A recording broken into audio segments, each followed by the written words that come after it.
Welcome to Meathead Test Kitchen, where food and fitness come to hang out.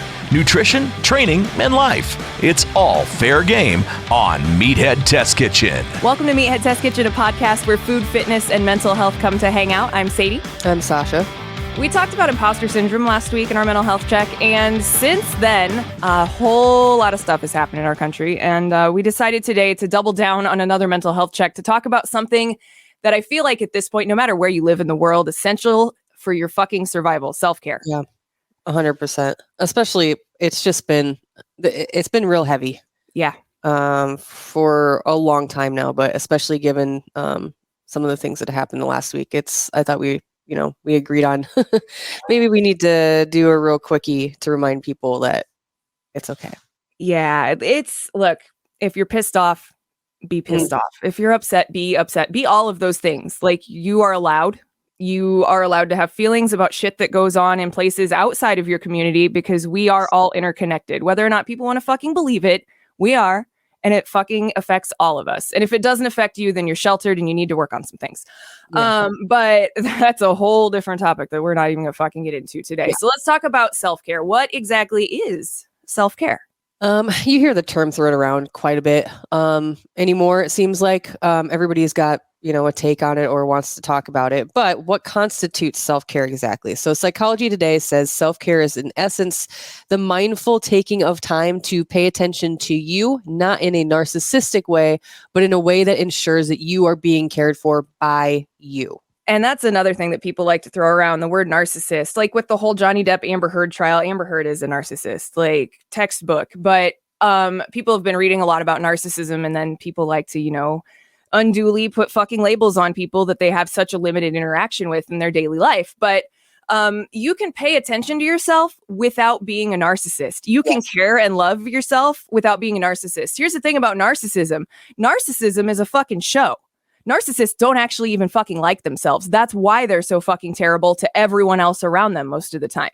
Like, and they don't even realize that they are narcissistic. Yeah. That's the other thing. That's typically not diagnosed as frequently as some of the other mental health issues that we see people have. Yeah. So, like, you're not a shitty person because you care about yourself. Mm-hmm. I think that's actually probably one of the smartest things that you could do, to be completely fucking honest, like caring about yourself. So self-care is one of those things where your mileage may vary. It looks different for every person. Self-care for me might be different for Sausha. Like, I like a good foot bath every now and then, but I also love to fucking blow up some space aliens to like blow off some stress. Sasha's different. She likes the foot bath, but she doesn't give a fuck about space aliens. True. That is true. So like your self-care routine is totally unique to your brain and your chemistry and your tastes. We all tick differently, so it only makes sense that we would all unwind and relax differently too, right? Yeah, 1,000%. As long as you're not hurting anyone, relax however you're fucking gonna relax. Like, exactly. In a positive way. Don't hurt yourself to relax, because that's not relaxing. Exactly. From that same Psychology Today article, they give some ideas on what self-care can look like. So we'll dive into that a little bit here.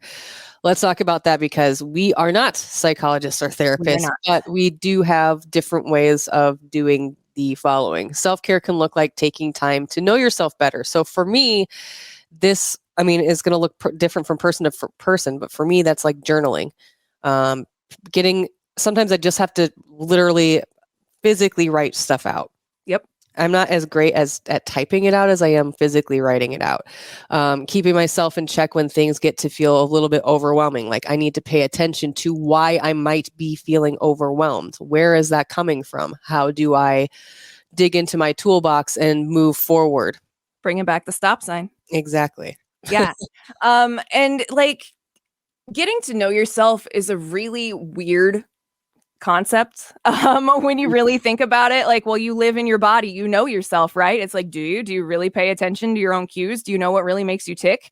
Like, that's a really fucking strange thing. But again, necessary if you want to be a fucking happy, functional human being. Find what's fun for you. Incorporate those things into your daily life. So you like to fucking put Legos together. Who gives a shit how old you are? I don't give a fuck if you're 74 and you like to put Legos together. You like to put Legos together. I also like to put Legos together. It's a good fucking chill, relaxing activity. So if you like to do that, or connects, or fucking color, Puzzles. I am coloring books. Yeah. sweary coloring books. They're a thing Yes. and they're awesome. But find something that you like. If other people don't like it, who cares? It's not for them. You don't have to live here's the thing. It's okay for you to live a life that other people don't understand. I'm going to say that again. It's okay for you to live a life that other people don't understand because you're living that life for you and not for anyone else. Exactly. You also need to know your limits. These are going to be unique to you as well. Your history, your past traumas, all of these things. You need to make sure you're getting enough sleep, that you're getting quality sleep. And I feel attacked by this one because my fucking eye bags have eye bags right now. Getting enough sleep is essential. Sleep is what resets your brain and makes it a happy place. If you're upset, take a nap. Most of the time, you're going to feel better when you wake up. Make sure that your body's getting enough food and water. So your sleep hygiene needs to be on point. You need to be eating. Make sure that you're hydrating yourself. Find a way to decompress during your day. Not just at the end of the workday. Everybody does their, chill routine after they get off work and every weekday or whatever. But find a way to take 5 minutes in the middle of your day to just recenter and then attack that shit again if it's feeling like it's a lot. Talking about work, if you're in a shitty work situation right now, maybe self-care is just giving some thought to changing your shitty work situation. See where I'm going here? It can be as big or as little as you want it to be. But most importantly, take the time to love yourself. And that's not a masturbation joke. No, it's not. And all of these things, taking time to love yourself, doing everything in that list that we just listed out is taking the time to love yourself. Yes. It's going for a walk. It's doing whatever you need to do to reset your brain when things get heavy or whatever. If that's avoiding the news and going for a walk, if that's literally just laying in bed and cuddling with your animal, if it's whatever that looks like. And you know what that looks like for you. If that's hopping on your Peloton in the basement, do that because it's important. Yeah. It's going to be unique to you, whatever you want to do. We're going to talk a little bit more about how to get into a self-care routine here in a second, but taking the time to actually give a shit about yourself is a very powerful thing. It's one of the first things that you can really do if you have shitty self-confidence. It's one of the first things I figured out how to do because I had shitty self-confidence. When you figure out that you're not as bad as you really thought you were, everything changes. Yeah. Again, we talk about the imposter syndrome. It fucks with me constantly. I am, I make friends with people or someone's like, hey, this. I'm like, whatever. You're lying to me. Whatever. It's fine. No, they're not lying to you. They're telling you the fucking truth. Reframe your shit and accept the fucking positive thing that they are giving to you.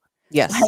1,000%. Do it. It's so important. And you can read more about mindfulness when it comes to self-care and self-love, all over the internet, everywhere. Just make sure that you're going to reputable sources that are actually composed by therapists or psychologists, sometimes general care practitioners will talk about stuff too. But yeah, very important.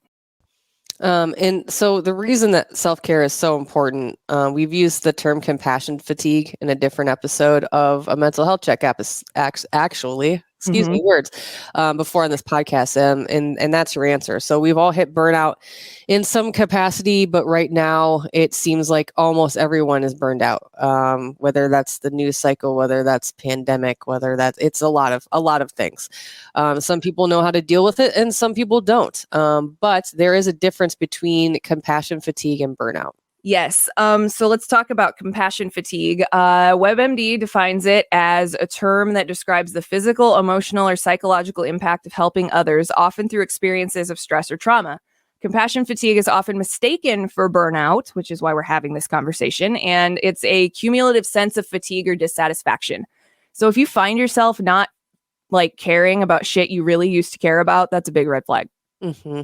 Yeah, 100%. I know immediately for myself that if I start to feel that way, I need a minute. Sometimes that looks like not doing anything all day at all. Totally zoning out, whether I'm reading a book or just mindlessly scrolling through my phone or just playing a game on my phone. Experienced that yesterday, actually. I had one of those days yesterday too. I didn't want to talk to anyone. I just needed to not think about anything. So there are many things that can push a person to compassion fatigue, but the one we're really going to talk about today is how desensitized we have become as a culture to the bad things that happen around us. Yeah, sorry, we're getting heavy for a minute. Spoiler alert. But we've been running through a fucking pandemic gauntlet for the last almost 3 years in the US. It seems like we have a new kind of tragedy every fucking day here. I can think of 3 just off the top of my head in the last 14 days. It gets to be a lot. I'm fucking tired. And I bet that you're tired too. Like, this is why self-care is so important, because we can't stop giving fucks about the shit that is worth giving fucks about. Yep. Like, you have to keep fighting. We can't let the fucking assholes win. The assholes can never fucking win. Good will always prevail. It's just a matter of how much fucking harder do we want to push than them. And how much louder do you want to shout? Because to be honest with you, not going to get super political, but being quiet, not taking a stand, not raising your voice if you have the platform in which to do so and you're comfortable is not an option anymore. I don't think. It's hard, and Sadie and I have talked frequently because we talk like every day. But I'm at a loss sometimes, and it's devastating and it's sad because I don't think that there's a single person in either one of our lives that we don't know that don't have children, or I know a million fucking teachers. Like, dude. Yep. So it's, and that's I don't know. I don't know where I was going with that, but I think that that's what we're talking about here, right? Like I think a lot of us are angry or sad or devastated and just kind of don't know what to do. And that's why we thought it was important to talk about this. But those are the things that we're talking about that we can't just stop giving fucks about because we're so desensitized by the news cycle. And if you're mad, fucking be mad and take that shit, punch up. Take that to someone that makes fucking decisions and don't let them not fucking hear you. Keep yelling until they acknowledge that they heard you and then fucking yell some more. Yep. Elections are important when things like this come up. I'm not going to tell people what to do, but if you want things to change, one of the things that you can do that's free of charge and is your right as American citizen is to go and vote when you have the opportunity to go vote. And to also organize. If you're that mad and you know other people that are mad, fucking get together and start yelling about it. Yep. Like, I was part of a 1 million person fucking march that shut down an interstate system in Puerto Rico in fucking 2019. I have seen the fucking power that comes with people coming together to fight fucking terrible things. Mm-hmm. Like, I've witnessed it a bunch of times in my life. Like, if you want it bad enough and you want to change something bad enough, you can figure out a fucking way to make it happen. You might not be able to do it yourself, but I bet you know someone that can help you or know someone else along the line that can get you where you need to be. Like, 1,000%. And not here's another like anarchist cookbook on this shit or anything, but like fucking organize if you're mad for real. But the other thing too is that another part of this conversation that inevitably comes up is the importance of mental health. I realize that it's not as easily accessible as maybe we would love it to be in the United States of America. But if you see someone or know someone in your life or feeling a certain way yourself, please be willing to reach out to somebody because you're not alone. No matter what you're going through in your life or have been through in your life, you're not alone. And talking to someone that you trust or seeking out help in any way that you can. A lot of places will offer a sliding scale or at least a few free sessions with a therapist if you're willing to seek out that type of help. And I can tell you for a fact that you're not alone because A, Sausha and I are with you, but B, we get messages from people all the time when we release mental health check episodes. Like, you're not fucked up, you're not broken, you're not this horrible, shitty person because you feel bad. Everything is fucking terrible right now. And for some reason, the people at the top are acting like nothing's going wrong. Like, and it's the most gaslighty fucking shit I have ever seen as someone whose mother is a gaslighter. Like, it's fucking bizarre. It's so fucking bizarre. It's sickening if you want my honest opinion on it. Yeah, I agree. It's, I don't know. I don't just feel like Steve Kerr screaming into my microphone and slamming the table right now. Yeah, dude.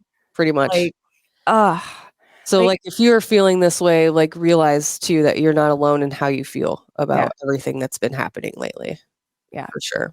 If you're scared, trust me, I get that. Like, I get that. because with what's been going on, like, is this the end of it, or is this just the fucking tip of the iceberg is the question everyone else is asking right now. And that's a fucking scary prospect. I know, because I've been chewing on it too. But like, again, it circles back to, if you have the fucking capacity to take action, do it. It doesn't matter how little you think it is. It's something, and it matters in the grand scheme and the whole conversation surrounding everything that's fucking going on here. Anyway, we're still talking about self-care, so let's fucking get back to that. Well, Jesus Christ. I was going to say self-care can be whatever helps fill your cup up, and that, or refill it. And if that is, writing, yelling, shouting at the people that you feel need to be written, shouted, and yelled at, then do that.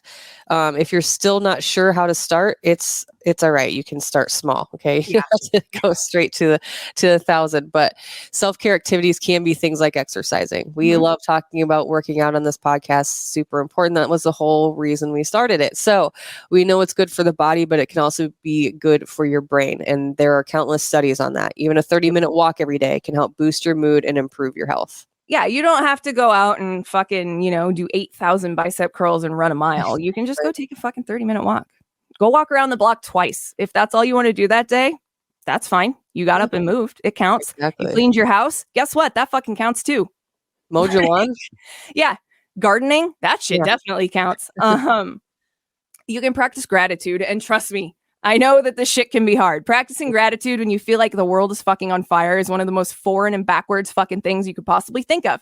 I agree. However, it's very necessary, especially when it feels like everything's going to shit, because I know that it doesn't fucking rain all the time. So find that silver lining, remind yourself the things that you're actually grateful for, and you can be as specific as you want. If you're one of those people that it helps to write stuff down, you can keep, like, if you journal, you can do like a daily, today I'm grateful for X, and it can be your cat, or it could be your phone. It doesn't matter. Just be grateful that your lights are on. Yeah.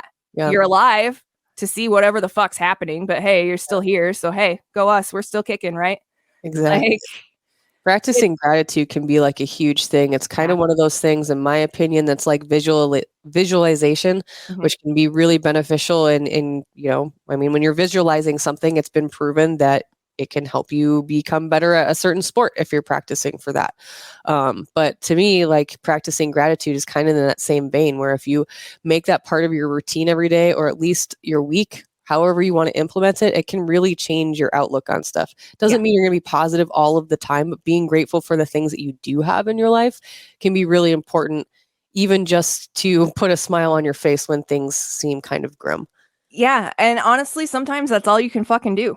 Like, just, I'm not saying be grateful that you're alive, like, not like that, but like, find something that you are actually genuinely grateful for. Like, the other day, I had a terrible, terrible fucking mental health day. Like, I had the conversation of, I don't want to fucking be here, and I don't care how much the other people want me to stay. It doesn't fucking matter conversation. Like, I was just like, I'm done. I was like, my red flag was, I don't give a shit about the things I used to care about. And I was like, when that happens, that means things are really bad. So I was like, Phil, we got to talk about some shit. I just got to tell you what's going on, and then we can not talk about it anymore. I just got to get it out of me, because that's how I get it out. Yeah. Like, it's okay. You know what? You're not your thoughts. We've said that before. You're not your thoughts. We have intrusive thoughts 24/7, 365. Yeah. We do. That's how our brains work. Our brains are these fucking stupid little Rolodexes of squishy gray matter that are constantly just sending through your brain. And like, it happens. But you need to talk about these things, especially if you're having thoughts like that. You gotta tell somebody. You can't, trust me. I used to be the person that had to bottle that shit up and swallow it and keep it there and never fucking talk about it again. And it ate me alive. Don't let that happen to you. Yeah. Don't be that person. Like, reach out to somebody. Somebody that you trust and can at least have a conversation with you, even if you're not asking them to fix anything, but even just discussing it and getting it out. Yep. Can help a lot. I mean, you're venting. Sometimes we need to vent. It happens. Another thing that you can do in our little list here is focus on positivity, which can be really difficult, especially when, Usually when it rains, it pours. So even just in your personal life, not talking about on a national level, I just mean in your personal life. Usually for me, it comes in groups of threes. So identify and challenge the negative thoughts in your brain. Just because 3 bad things or inconvenient things happen to you in your life doesn't mean that that is just how things are. It means that 3 things happened. Yep. That's all that means. It's part of life. Your car breaks down. Now you have a hole in your windshield. Now the dog has diarrhea all over your house. What the fuck? Like, it sucks. You just about won the game, dude. Sometimes it just compounds on top of each other. It doesn't mean anything other than unfortunate timing. Yeah. Bad timing of 3 shitty things, no pun intended, in your life. Make sure that you're staying connected with people. Also can be hard, especially when you want to dissociate on your phone, because I feel like that's what a lot of us do anymore. But this is literally like the last thing I want to do when I'm not mentally feeling great. I don't want to talk to anybody. But I'm at least going to, honestly, for me, what helps is just to check in on somebody else that maybe I haven't heard from that day. How are you doing? Doesn't mean that I'm automatically assuming or asking for them to ask me how I'm doing back. But if I just reach out and get outside of myself and just start a conversation, even if it's brief, that helps immensely. If it ends up being a conversation, sweet. If it doesn't, at least I reached out to somebody. Humans need social interaction. Yep. I'll usually go to, usually it starts with Sadie, but we each have our inner circle of, OG peeps. It's a Venn diagram. Yeah. So they're used to it, if I feel like I need to speak up, I'll just be like, hey, can I just vent to you real quick? And I'll just ask Brian if I can talk his ear off for like 5 minutes. Not super serious. I just need to get stuff out of my brain, and you don't need to fix it. I just need you to listen. Yeah. I just need to word vomit for 5 minutes. Please just sit there and nod. Yep. Don't fix it. It's fine. I just need to get it out. Yep. And like we said, self-love can be hard to find, but it's so, so great when you can break through that noise and learn to actually like yourself. It's really powerful. It's one of the best things that you can do as a person if you suffer from low self-esteem, because you're literally taking your power back by retraining your brain and assigning things to your triggers. Like, that's welcome to therapy. Yep. Again, we're not therapists, we're not doctors. We've been to some therapy ourselves and figured we'd share because it's fucking expensive in this country. But I found a really great quote this morning as I was prepping to write these notes, and I sent it to Sausha, and she's like, dude, that's great. So I'm gonna let her read it. Freaking perfect. If we don't practice self-love, we'll search for that love elsewhere. We will assume that the love we crave is in the hands of another human being.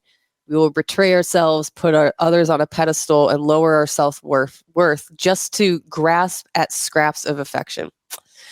Sweet friend, the love you're looking for is inside of you. Keep digging. That part when you put people on pedestals and lower your self-worth just because you want or feel like you need affection when you could be getting it from yourself is what made me teary-eyed, because I've did that a lot in my life. So have I.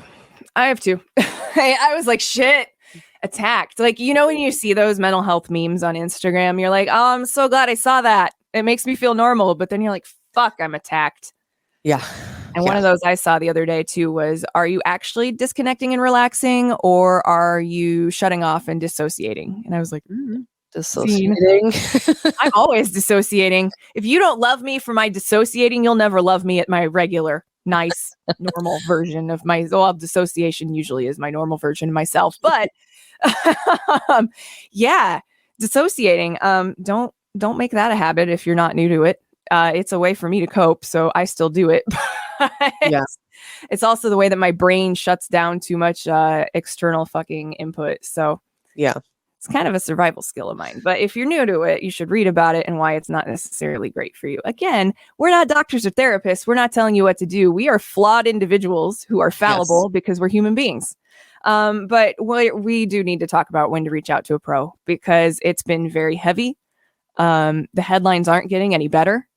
And you need to seek professional help if you're experiencing severe or distressing symptoms that have lasted 2 weeks or more, like difficulty sleeping, appetite changes that result in unwanted weight changes, be that gain or loss, You can have digestive changes, IBS. You could be constipated. Like your stomach can really get fucked up when you're not in a good spot too. Struggling to get out of the bed in the morning because of your mood. If it's happening every day for more than 2 weeks, it happens from time to time. I get that. Sometimes you just don't want to fucking get out of bed. That's fine. But if it's happening habitually every single day for a stretch of time, it's time to talk to somebody. Yeah, for sure. Difficulty concentrating can also be a part of this. Loss of interest in the things that you usually find enjoyable. That one is my number one biggest red flag. Me too. Personally, inability to perform usual daily functions and responsibilities. Other thing, when I am normally pretty disciplined with everything else, when I start making excuses to literally not get out of bed, that's when I need to talk to somebody. Don't wait until these symptoms are overwhelming. Talk about your concerns with your primary care provider, who can then refer you to a mental health specialist if you need it. Yes. So dude, you're not alone. You're not alone. Usually this is a part where we write out a nice little outro, but I'm not going to do that today. You are here. You're still kicking, and you still give a shit about the shit that's worth giving shits about. That's what matters. Keep fighting the good fucking fight. Please don't give up. Please don't give up. We get it. We've been feeling the weight of what's happening in the world around us too. Please talk. Just have a conversation. If it's feeling heavy, you need resources, we can help point you in a general direction. BetterHelp will be tagged in this audio. Again, just because we feel it's important. If that is not the route for you, do not feel like that's the only route. This was one way that we were able to help people find a way to get help. And people have actually used it. And that's a great fucking feeling, knowing that we were the people that helped somebody fucking reach out. Even if it's a point to jump on and kind of figure out the direction that you want to go with, talking to a therapist. I think that it's a good starting point. You can figure out a lot after a few sessions, just in general. So, and if you're a college student, they have therapists on site for you to talk to. So take advantage of that, please. 1,000%. Sorry to cut you off. Oh, no, you're fine. I was trailing off anyway. I just wanted to remind people, if you need just an ear to listen, feel free to always send us a message, hello@meatheadtestkitchen.com. If you just need somewhere to vent, you don't feel comfortable going elsewhere. Otherwise, our DMs are open on all of our socials at Meathead Test Kitchen, except for Twitter or at MTK staff. Yep. I'll have some resources in the show notes. Show notes will be up whenever we're posting this tomorrow. So it'll be up with the show notes. And yeah, if you need any more resources, definitely please reach out. We love you. Shit's hard. I'm going to try to get out of this without fucking crying, but I don't know if it's going to happen. Fuck. Yeah. It's hard, but don't quit. Please. Yeah. I say with tears in my eyes. Ugh. We love all of you.